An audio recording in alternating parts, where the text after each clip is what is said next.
Welcome to the Naval War College, the Navy's home of thought.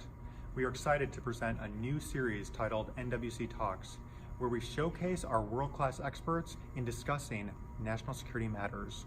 We hope you enjoy the conversation.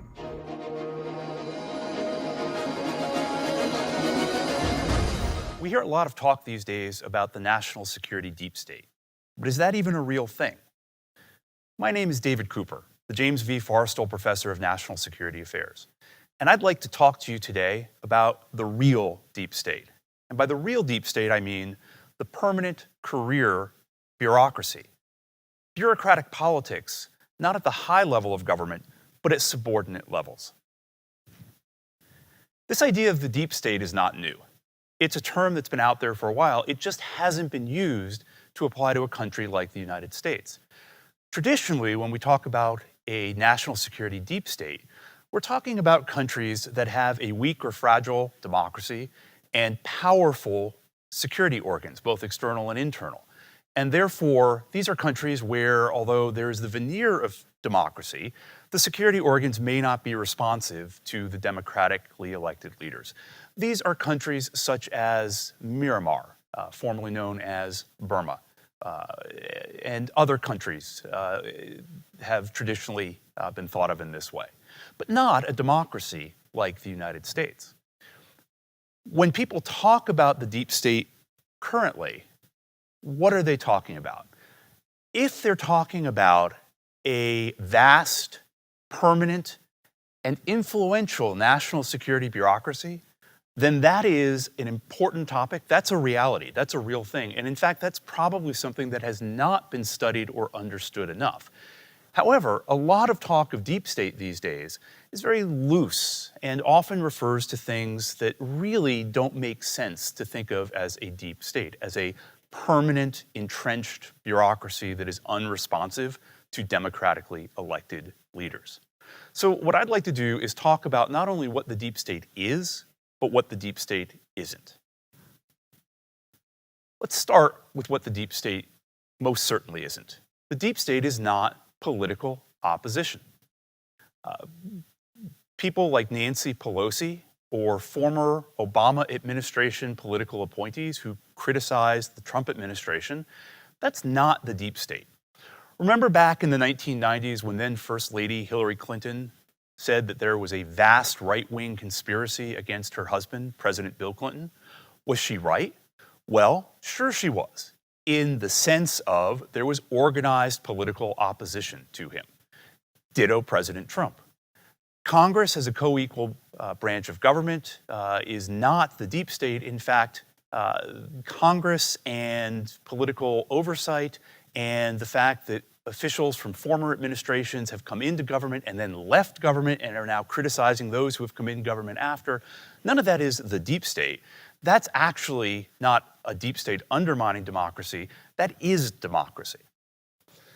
Another thing that the deep state is not is White House intrigue, the sort of palace politics that we see in every administration and certainly in the current Trump administration. The fact of the matter is that these are the president's political appointees. They serve at the president's pleasure. They can be fired and are often fired by the president.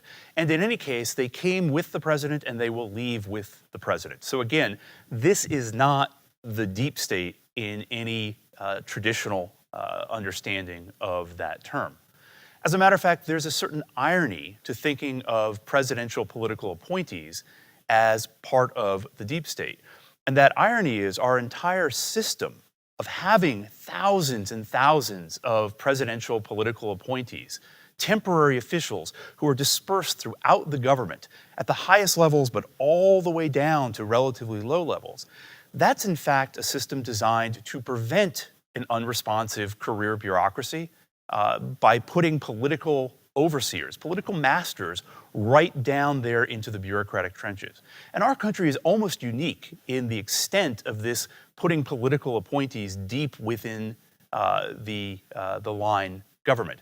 Compared to parliamentary democracies such as Great Britain, we have a very shallow, not a very deep state in this sense.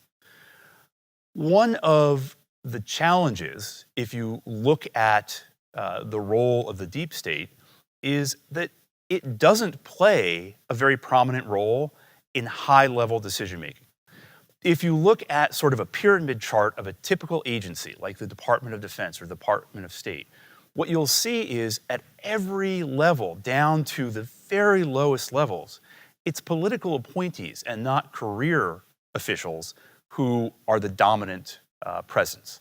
If you look at a similar pyramid chart of the interagency process, where the White House brings agencies together to work out and coordinate among agencies, that too is dominated by political appointees really all the way down to the lowest levels of that process. So in terms of the decision-making processes, both within agencies and between agencies, this really is not a process that the permanent career bureaucracy dominates. It's really a process dominated by temporary political appointees, those who've come with the president and will leave with the president. And that's the difference between traditional understanding of bureaucratic politics and what I call subordinate bureaucratic politics. In traditional bureaucratic politics, what we think of is agency leaders fighting each other, bargaining and jockeying together, not for the abstract national interest, but for their own agency's organizational bureaucratic interests. So if the State Department has a diplomatic proposal that they think will do diplomatic good, but that the Defense Department will be hurt by in some way, then bureaucratic politics tells us that probably the Secretary of State and the Secretary of Defense will not be in agreement and will either need to come up with some compromise between themselves or refer it up to higher levels to the president to resolve their differences. So bureaucratic politics, as we traditionally understand it, is all about the clash and the bargaining between leaders of the various agencies and their effort to work things out between the things that affect their agency's interests. At lower levels, it's not the agency's overall interests that are in play. It's the very narrow, specific interests for which lower level officials are responsible. And this makes for a very different type of bargaining, a very different type of interaction. Let me give you some examples. For instance, if you have officials who are responsible for issues like human rights or religious freedom, and you have other officials who are responsible for things like counter-narcotics or counter-terrorism, these are all important issues. These are all part of the national interest. And let's assume that all these officials happen to be working in the Department of State. These are all important State Department issues. But chances are that those officials will be in two sets of coalitions that are frequently at loggerheads. Why? Because the governments that those working counter-proliferation and counter-narcotics need to work with in order to be effective at their mission are sometimes governments that do not have stellar records on things like human rights and religious freedom. Therefore, these officials are going to be working at counter purposes, and they will need to bargain and jockey in order to sort that out. What's interesting is that means that at subordinate levels of bureaucratic politics, down where the real deep state lives, this bargaining isn't just between agencies, it's often within agencies and within coalitions of officials between agencies. Let me give you another example. Let's assume that there is a big summit coming up with Pakistan. Well, you're going to have a group of regional officials who are responsible for our relationship with Pakistan, a very important and delicate relationship. And they are going to want that summit to be a success. They are going to be looking for things to promote a good outcome of that summit. But now you have another set of officials, and they're responsible for nuclear proliferation. Well, for those officials, Pakistan is a problem. They are a country of proliferation concern. So these officials are going to have fundamentally different cross purposes as they try to tee up what we want to get out of this summit with Pakistan. And that raises a very common feature of subordinate bureaucratic politics, and that is the cleavage between functional, meaning officials responsible for things on a global remit, counter-narcotics, non-proliferation, human rights, and so forth, and regional officials, those who are responsible for relations with a country like Pakistan or a region like South Asia. Frequently, those officials will be at cross purposes with each other. Another feature at the lower levels, the permanent career bureaucracy, is there are communities, the policy community, the intelligence community, the law enforcement community.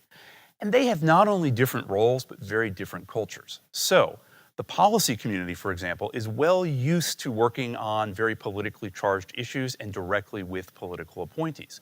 However, the law enforcement and the intelligence communities have a strong tradition of being apolitical, and therefore are likely to fiercely resist anything that they perceive as undue political influence. So is this a deep state resisting the democratic leaders? Well, it depends on your perspective. We in our country have had a long norm in terms of our national security apparatus of having an independent law enforcement and an independent intelligence community with minimized political influence. So in that sense, that may be the case, certainly far more than the policy community. I hope what you're taking away from this is the idea that there is a real deep state in the sense of the permanent bureaucracy has grown significantly over the last half century, not just in terms of numbers, but in terms of numbers of agencies. Whereas it used to be the big two, state and defense, now for any given issue, state and defense certainly, but also departments such as Homeland Security, Commerce, Treasury, even Health and Human Services or agriculture. That means that there are a lot more conversations going on at a lot more tables with a lot more specialized interests in play. And this is something that, again, as I said at the outset, this is important. It's probably not appreciated or understood, certainly by academic analysts, but it is far from a sinister, organized conspiracy. In fact, what it is the opposite of organized. It is a sprawling and freewheeling bureaucracy with officials who are civil servants who are trying to promote the issues for which they have been given specific responsibility, and in the scrum with other officials who are doing the same thing on issues that may or may not align. So it's big, it's sprawling, it's messy, and it's real, but it is not political opposition. It is not the president's inner circle and palace politics intrigue in the White House. And most of all, it is not an organized entity. It is, in fact, a sprawling bureaucracy. Thank you very much. This is David Cooper, and this has been NWC Talks.